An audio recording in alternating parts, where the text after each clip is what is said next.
Road భద్రతా వారోత్సవాల సందర్భంగా బుధవారం సూర్యాపేట జిల్లా కేంద్రంలోని కోర్టు చౌరస్తా వద్ద ట్రాఫిక్ నియమాలపై ఆటో డ్రైవర్లకు అవగాహన కార్యక్రమం నిర్వహించారు. ఈ సందర్భంగా ట్రాఫిక్ ఎస్ఐ సాయిరాం మాట్లాడారు.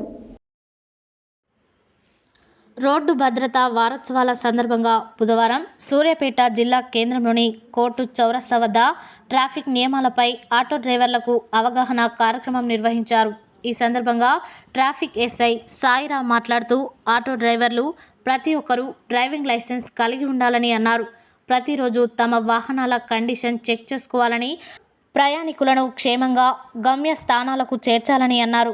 మద్యం సేవించి వాహనం నడపరాదని, తక్కువ దూరం ఉన్న రాంగ్ రూట్లో ప్రయాణించవద్దని తెలిపారు. ఆటోలు కెపాసిటీకి మించి ప్రయాణికులను ఎక్కించుకోవద్దని, రోడ్డు మీద వెళ్తున్నప్పుడు ఇతర వాహనదారులకు ఇబ్బందులు కలగకుండా డ్రైవింగ్ చేయాలన్నారు. అతివేగం ప్రమాదకరమని, జాతీయ రహదారిపై అప్రమత్తంగా ఉండాలన్నారు. ప్రతి ఆటోకు ఖచ్చితంగా నెంబర్ ప్లేట్ కలిగి ఉండాలని, మైనర్లకు వాహనాలు ఇవ్వొద్దని తెలిపారు. ఈ అవగాహన కార్యక్రమంలో పలువురు ఆటో డ్రైవర్లు, ట్రాఫిక్ సిబ్బంది పాల్గొన్నారు.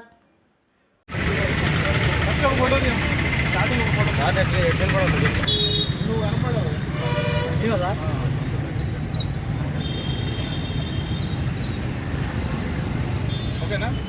నీది ఓకేనా? చెప్పనా? మన ఆటో డ్రైవర్ సోదరులు జాతీయ రోడ్డు భద్రతా మాసోత్సవాల సందర్భంగా ఈరోజు మనకి ఇచ్చిన ఆటో డ్రైవర్లకు రోడ్ సేఫ్టీ గురించి అవగాహన కల్పించాలి. ఆటో డ్రైవర్లందరూ కూడా రోడ్డు భద్రత గురించి అవగాహన కల్పించడం జరుగుతుంది. ఇప్పుడు మీరు రోడ్డు మీద వెళ్ళేటప్పుడు ఫస్ట్ బండికి ఉండాల్సిన కాగితాలు ఏవైతే ఉన్నాయో ఇది కాకుండా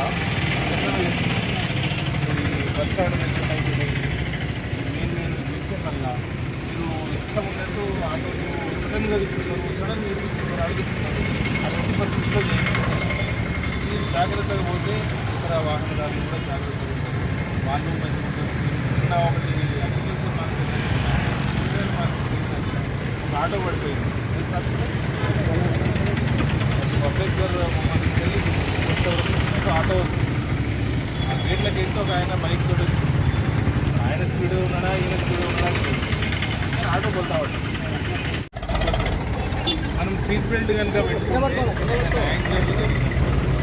ఆ ఎయిర్ బెలూన్స్ అనేది ఓపెన్ అయితే మనం సేఫ్టీగా ఉంటాం. డ్రైవింగ్ చేసినప్పుడు అది ఎనీ డ్రైవింగ్, ఆటో కావచ్చు, బైక్ కావచ్చు, కార్ కావచ్చు, లారీ కావచ్చు, డీసీఎం కావచ్చు, ఎనీ వన్ డ్రైవింగ్ చేసేటప్పుడు మనం ఎట్టి పరిస్థితుల్లో మొబైల్ ఫోన్ వాడొద్దు. ఇప్పుడు చూసిన రోడ్ల మీద సెల్ ఫోన్ ఇట్లా పెడతాడు, ఇలా పెట్టి నడుస్తూ ఉంటాడు. ఈ మెడ నరాలు పట్టుకుంటే ఆయన మీద పట్టుతాడు, దెబ్బలు తగ్గుతాయి, ఆయన చనిపోయే అవకాశం కూడా ఉంటుంది. డ్రంక్ అండ్ డ్రైవింగ్ ఎట్టి పరిస్థితుల్లో చేయకండి. డ్రంక్ అండ్ డ్రైవింగ్ చేస్తే మన కాన్సన్ట్రేషన్ దెబ్బతింటుంది. బండి నడిపేటప్పుడు ఎట్లా నడపాలా, డ్రైవింగ్ మీద కాన్సన్ట్రేషన్ ఉండాలి. ముందు పోయే వాహనాలు చూడాలి. నడుచుకుంటూ పోయేటోళ్ళు వస్తారు, బర్రెలు వస్తాయి, ఊర్లు వస్తాయి. ఓవర్లోడింగ్ బండిలో ఏదైతే పర్మిటెడ్ ఉంటుందో, ఇప్పుడు క్లోజ్డ్ చిన్న వెహికల్స్ అనుకోండి, బాడీ లెవెలే ఉండాలి. ఒకటి రెండు ఇవి రెండు ఏవైతే ఉన్నాయో mobile driving, drunk and driving, ఇవి ఎంత డేంజర్ అంటే సూసైడ్ బాంబులను విన్నారా? కేంద్ర రాష్ట్ర ప్రభుత్వాలు ఈ నేషనల్ రోడ్ సేఫ్టీ ఒకటి నెల ప్రారంభించడం జరిగింది. ప్రతి సంవత్సరం కూడా జనవరి 1 నుంచి జనవరి 31 వరకు ఈ భద్రతా మాసోత్సవాలని పెట్టుకోవడం జరుగుతుంది.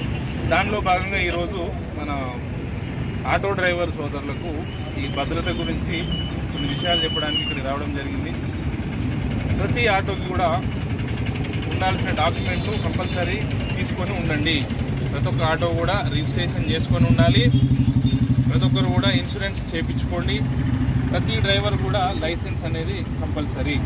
లైసెన్స్ లేకుండా కనుక మీరు ఆటో నడిపి ఏదైనా ప్రమాదం జరిగితే మీకు రావాల్సిన బెనిఫిట్స్ ఎట్టి పరిస్థితుల్లో రావు. అదొక పాయింట్. దాని తర్వాత మీరు ప్యాసింజర్లను ఎవరినైతే తీసుకెళ్తుంటారో వాళ్ళు మిమ్మల్ని నమ్ముకొని మీ బండి ఎక్కుతారు.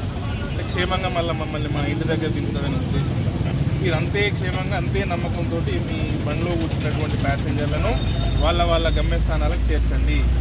హడావుడిలో పోయి బండి కింద పడేసి వాడిని ఓవర్టేక్ చేసి వీని ఓవర్టేక్ చేసి సెల్ ఫోన్ డ్రైవింగ్ చేసుకుంటా హడావుడి చేయకండి. మీరు బండి బయటికి